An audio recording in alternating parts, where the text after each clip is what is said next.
Donald Trump marched into that debate hall like a man who had already won. His chin was lifted, his shoulders were thrown back, and that famous smirk was plastered across his face like he was walking into his own living room. He was absolutely certain he was about to tear Barack Obama apart on live television, mock his calm style, question his toughness, and lecture him about loyalty and family until the former president had nowhere left to hide. But Obama sat there like a statue, carved from stone. Not a twitch, not a blink. And when the moment came, he detonated one single revelation so devastating that Trump turned white as a ghost, drenched in sweat, shaking with rage, completely destroyed in front of millions. The claim: Barron Trump was not Donald's biological son. The real father was Jeffrey Epstein. The lights inside the debate hall burned hot and white, the kind of lights that made every wrinkle, every bead of sweat, every nervous blink impossible to hide. Barack Obama walked out first. His steps were slow, measured, almost lazy, like a man strolling into a coffee shop on a Sunday morning. No rush, no nerves, just pure, practiced calm. Seconds later, Donald Trump appeared from the opposite side. His stride was wide and aggressive, chest inflated, eyes scanning the crowd like a general surveying troops before battle. He wanted everyone to see him. He wanted everyone to feel him. The moment both men settled into their chairs, the entire hall went silent. It was the kind of silence that presses against your ears. Obama placed his hands flat on the table, gave the audience a small, polite nod, and sat perfectly still. Trump dropped into his seat, leaned way back, and let his eyes sweep the room slowly, that confident grin never leaving his face. He looked like a man who had already rehearsed his victory speech. The moderator stepped to the podium, adjusted his tie, and spoke carefully. "Gentlemen, welcome. We'll begin with opening remarks. Mr. Trump, you're up first." Trump didn't hesitate for even half a second. He lunged forward in his chair, jabbed his finger across the table directly at Obama, and launched in with that big, booming voice the whole world recognized. "Let's get real here, Barack. The speeches were lovely, the books were cute, but that's not what leadership looks like. Leadership is results. It's action. You sat in the Oval Office for 8 long years, and what did the American people get? Broken promises and heartbreak. That's your legacy." He paused just long enough to let it land, then swung again with 2 punches he had clearly loaded up backstage. "Your healthcare disaster. Remember that? Premiums through the roof. Families crushed under costs they couldn't afford. And that so-called recovery? Please. Factories shut down. Jobs disappeared overseas. Hard-working Americans watched their lives fall apart while you stood at a podium reading pretty words off a screen. That's not power. That's weakness dressed up in a nice suit." A ripple moved through the crowd. Some heads nodded in agreement. Others shifted nervously in their seats, arms crossed, jaws tight. The energy in the room was already starting to crackle. Trump's gaze locked onto Obama like a missile. He was waiting, hoping for a reaction. A flinch, a flash of anger, anything. But Obama gave him nothing. He sat there motionless, completely relaxed. The only movement was a tiny lift at the corners of his mouth. A small, almost polite smile. That was it. No rebuttal, no defensiveness, just stillness, and that barely there grin. Trump felt electricity surge through him. He took Obama's silence as surrender. "And let me tell you something else," he pressed on, voice climbing higher with every word. "True leadership starts right at home. It starts with loyalty, with family. You take care of your people. You stand beside them. You fight for them no matter what happens. That's what real Americans admire. That's what strength actually means." He leaned further across the table, his tone shifting from political to deeply personal, almost taunting.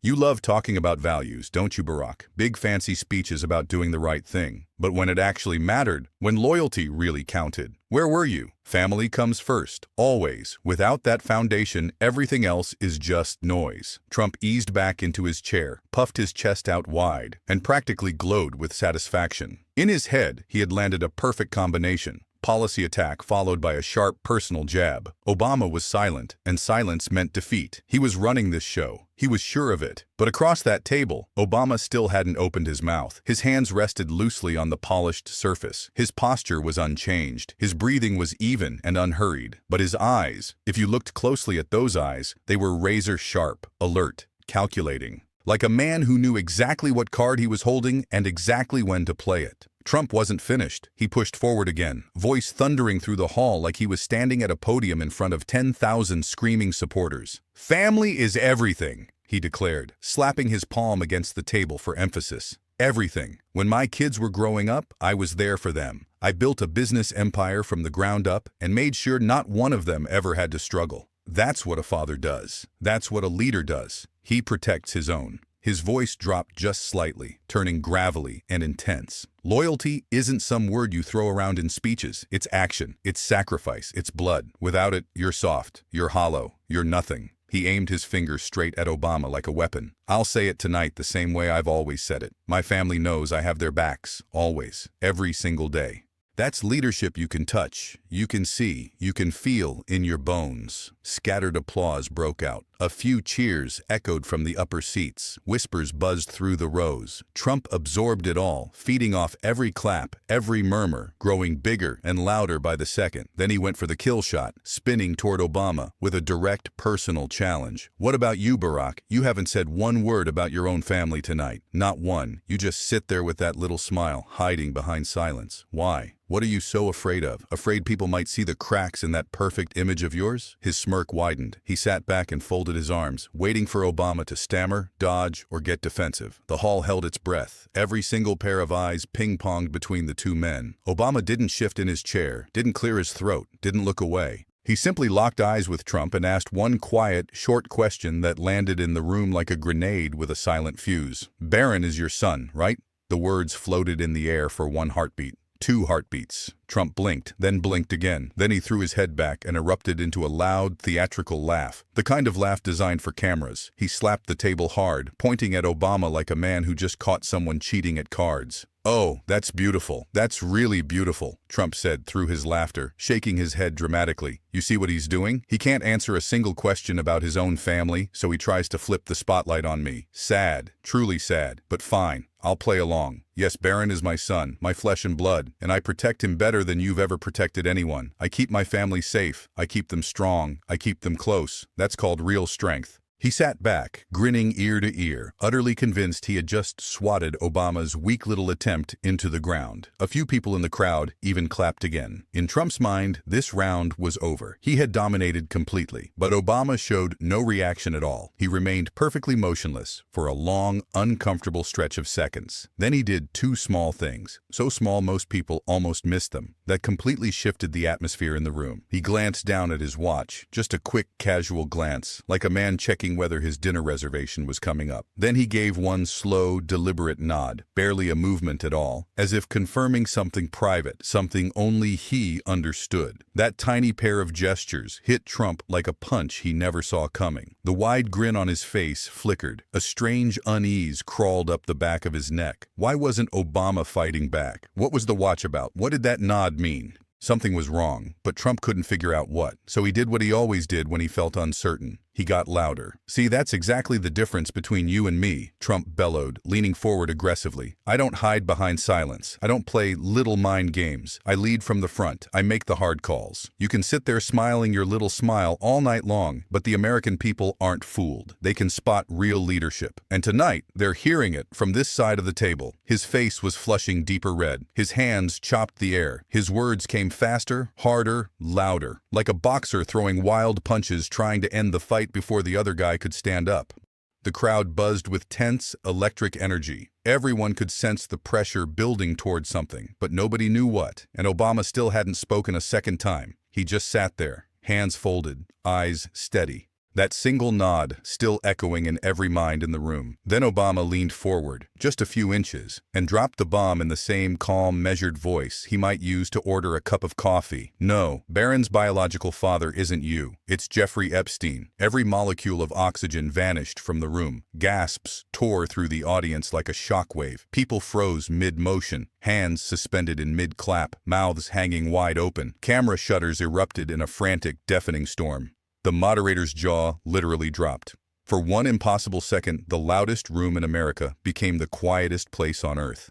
Trump's face drained of color so fast it was like watching paint wash off a wall.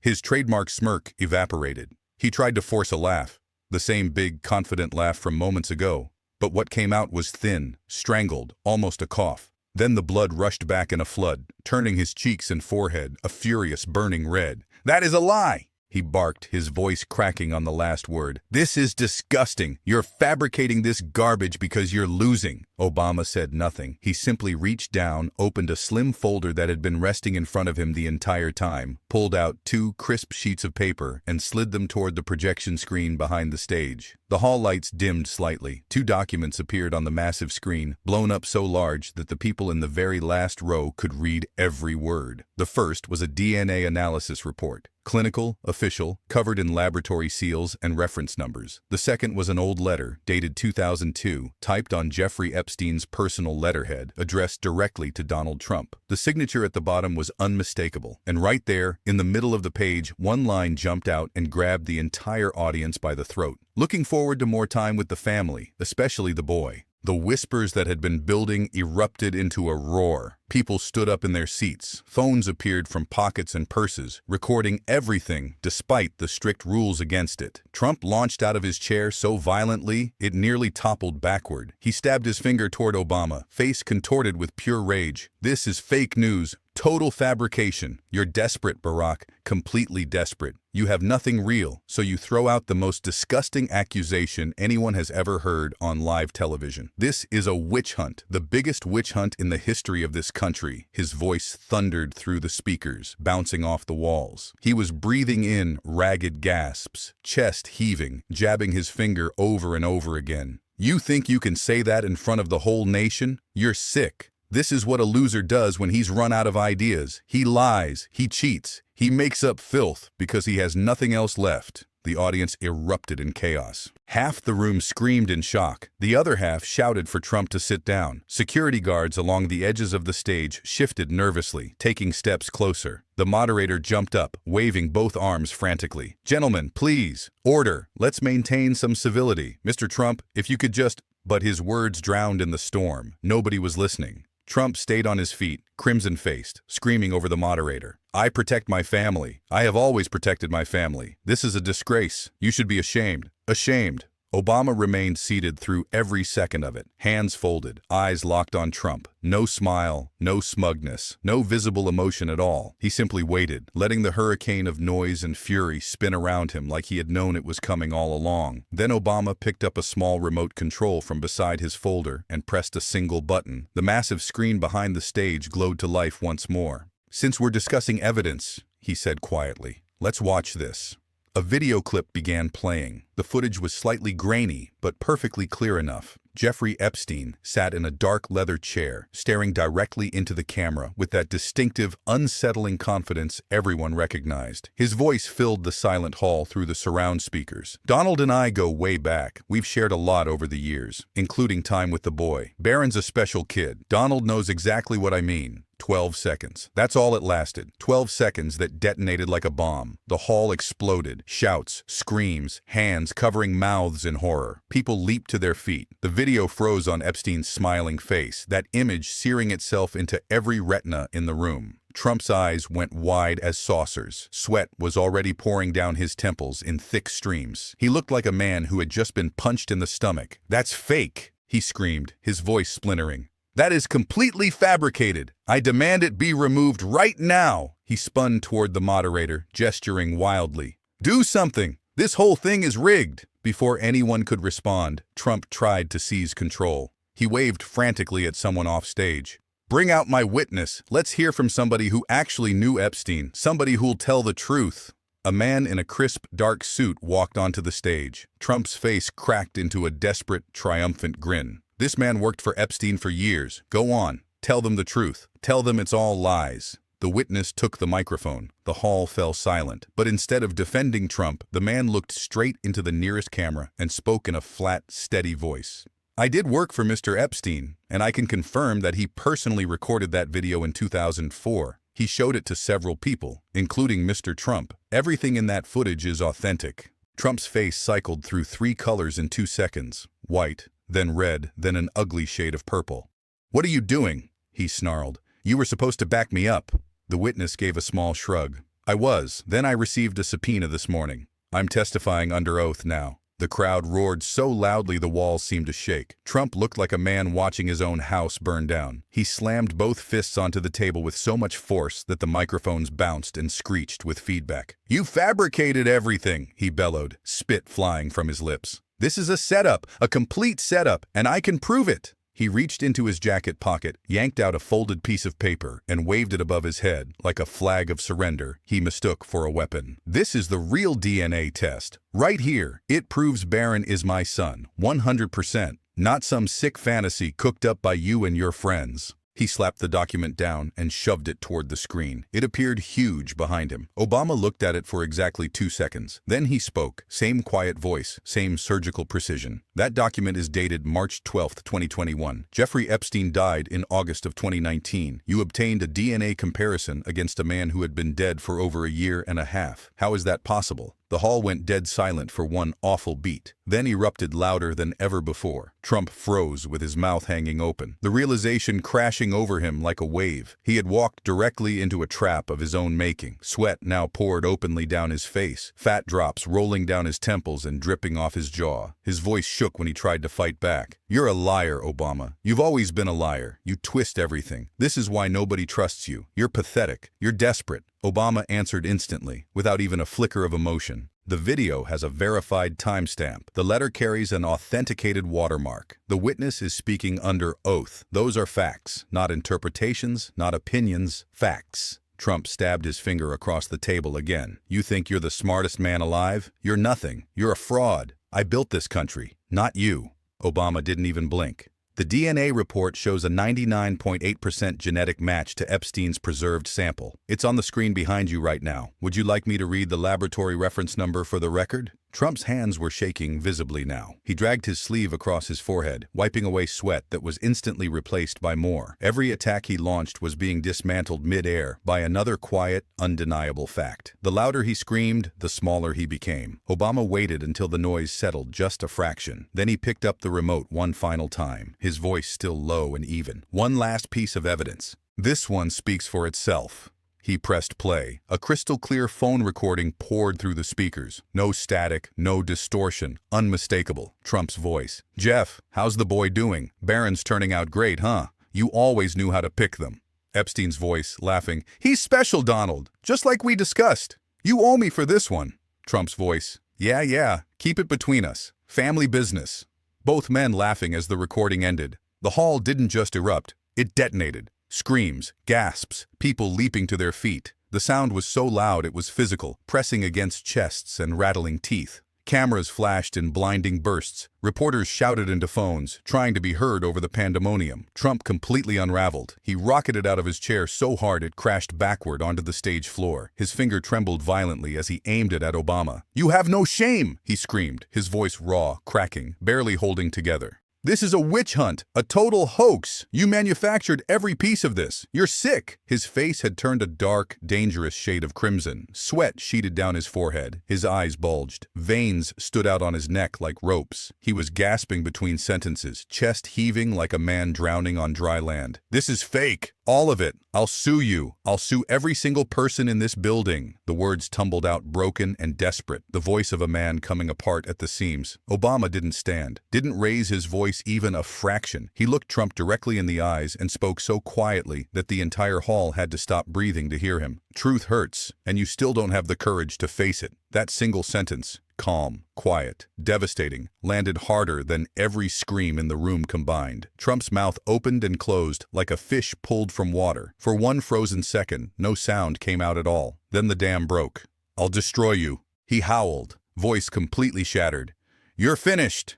And then Trump moved. He stepped away from his chair and started walking, fast, heavy, furious, straight toward Obama's side of the table. His fists were clenched at his sides. His jaw was locked. Each step hit the stage floor like a hammer. Security guards reacted instantly. Two large men in dark suits threw themselves between Trump and the table, hands up, bodies blocking. "Sir, you need to step back, sir, please." Trump tried to shove past them, driving his shoulder into one guard's chest. "Get out of my way. This liar needs to answer for what he's done." For several terrifying heartbeats, it looked like Trump might actually break through. The crowd screamed. Some begged security to hold him. Others chanted his name. The moderator stood helpless, arms waving at nothing. Obama never moved. He stayed in his chair, hands still folded, eyes still steady, watching the chaos with the same expression he might wear watching rain fall outside a window. Finally, Trump stopped fighting. He ripped his arm free from a guard's grip, spun on his heel, and stomped back toward his side of the table. He took 3 hard, furious steps, then stopped dead.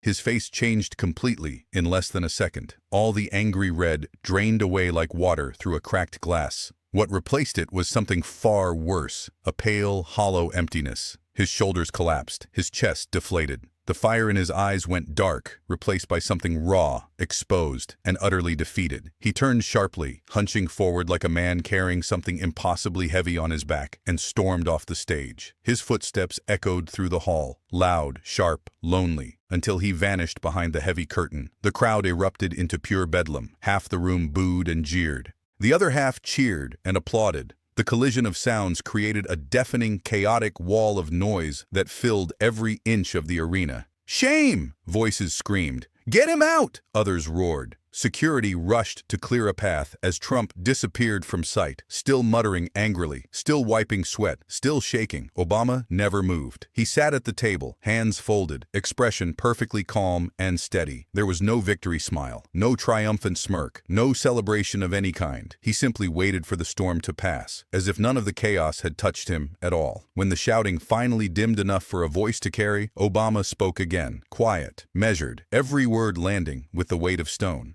Real leadership means protecting the innocent, no matter who it hurts. He nodded toward the screen. One final image appeared, an old photograph from 2002. Trump smiling broadly at a private gathering, his arm draped casually around Jeffrey Epstein's shoulder. In the background, slightly out of focus but unmistakably there, a young boy. The picture was sharp, clear, undeniable. The hall fell into a silence so deep it felt like the air itself had stopped moving. No gasps this time, no shouts, just hundreds of people sitting perfectly still, processing something that had changed everything. Obama kept his voice low and even. No drama, no performance. True leadership was never about being the loudest voice in the room. It's about composure when everything around you turns ugly. It's about looking truth in the face even when the truth is uncomfortable. And it's about taking responsibility for your words, for your actions, and for the people who depend on you. Real strength doesn't come from tearing others down. It comes from standing firm while everyone else is falling apart. He paused. The silence stretched. The entire audience sat frozen, hanging on every syllable. No one whispered. No one glanced at a phone.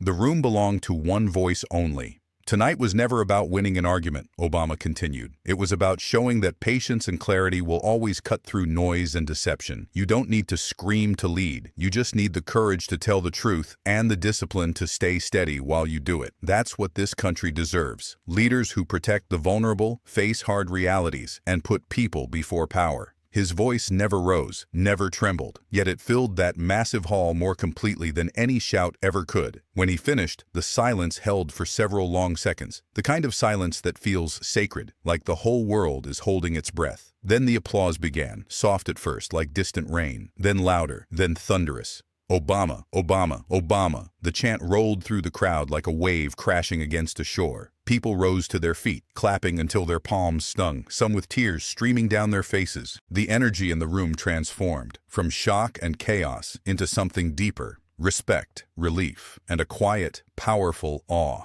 The camera pushed in tight on Obama's face. He sat there perfectly composed, eyes clear, and gave one small, humble nod to the audience. No gloating, no showmanship, just that same unshakable presence that had carried him through every single moment of the night. In the control room, the director slowly faded the screen to black. White text appeared, letter by letter, across the darkness. One calm voice changed everything. The broadcast ended on that single line. Millions of viewers sat in their living rooms, still staring at darkened screens, still processing what they had witnessed. Trump was gone. The chaos had faded, but the lesson hung heavy in the air, settling over the audience like dust after an earthquake. Loud aggression had collided head-on with quiet strength, and in the end, composure won. If this story grabbed you, hit subscribe right now. Turn on notifications so you never miss what comes next. These stories aren't just drama. They reveal how power really works, how truth outlasts noise, and why the calmest person in the room is almost always the most dangerous. Drop a comment and tell us, who do you think won tonight? And share this with someone who needs to see it. The next one is going to be even bigger.